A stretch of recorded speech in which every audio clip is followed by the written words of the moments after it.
welcome back to school. I'm your Mandarin Chinese teacher, Miss Xue. Due to the COVID-19, we'll be facing a lot of challenges in the new school year, but let's stay safe, stay healthy, and stay positive. Let's embrace all the challenges. And even though sometimes we'll make mistakes, we'll stick together and we'll get through it together. There are 3 items that I would like to address in this video. For the school-wide procedures, the first and the foremost requirement is everyone shall wear a mask when during transitions or in the classroom or in common area or in recess area at all times except when you're drinking or eating. That's the only exceptions that you don't have to wear a mask. So to ensure yours and every other's health and safety, all scholars are required to wear a mask. For more information and the details about the procedures and the guidelines, please check School's Class Dojo.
talk about syllabus.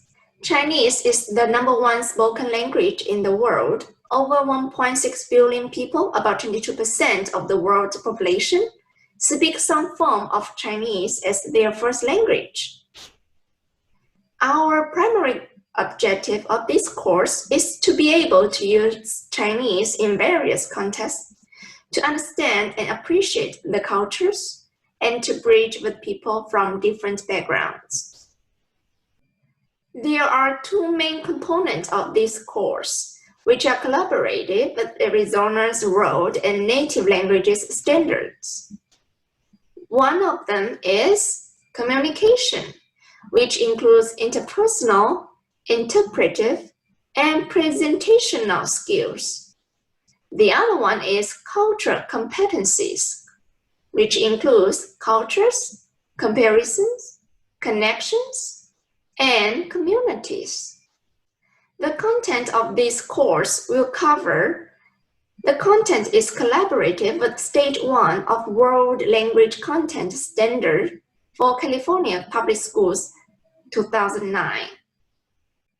Since our first quarter will be much shorter than previous years, and it has been a long time that maybe scholars haven't practiced speaking the Chinese. So for our first quarter, we'll spend more time reviewing the content that we had learned last year. And when we get into the second quarter, we'll be learning new topics. Now let's take a look at the content of quarter 1 and 2.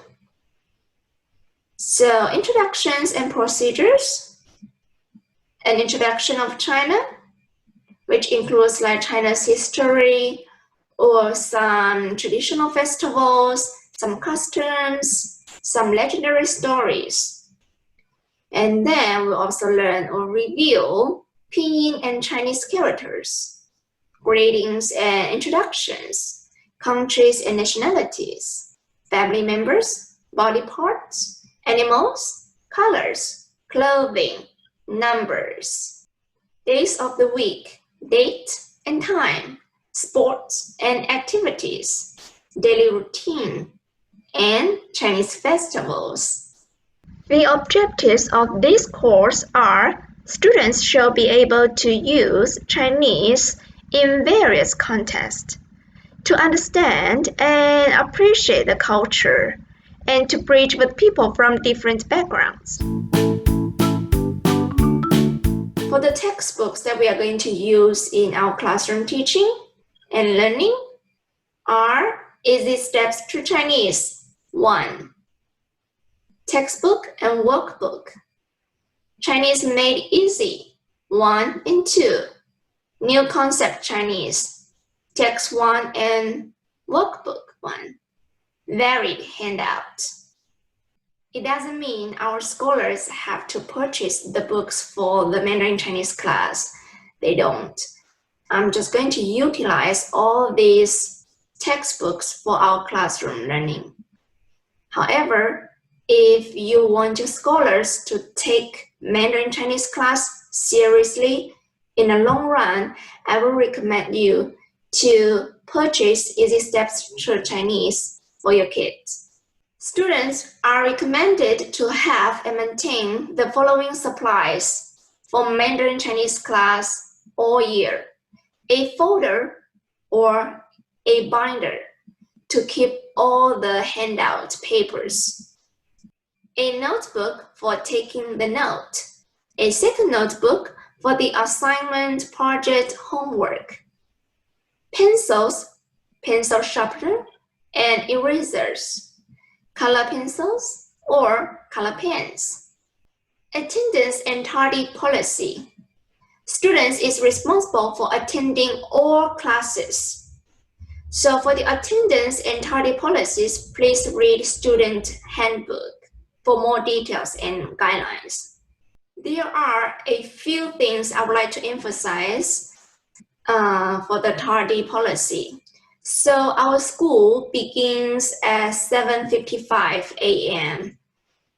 If students are more than 20 minutes late to a class, will be considered or subject to disciplinary action. For elementary K-5, if they are fourth tardy, that means 2 hours of detention and parent-guardian contact. If there's a seventh tardy, that means suspension. For middle schoolers, if there's fourth tardy, also 2 hours of detention and parent-guardian contact. And the same, if it's seventh tardy, suspension. Now let's take a look at the grading policy. As you can see, the standards A, B, C, D, F are here. So here is the grading protocol. 80% will be the test, quizzes, paper, and project. 10% will be the classwork, and 10% will be the homework. For the Mandarin Chinese class, the participation criteria are: follow classroom procedures and total power, complete all the classwork and meet with the expectations, engage in classroom activities. In other words, if students can meet with the participation criteria, they will get a good grade for their classwork and participation. For the makeup work practice, reduce or retakes, or even late work, please go over student handbook thoroughly. So there's a quick review for the syllabus of Mandarin Chinese class.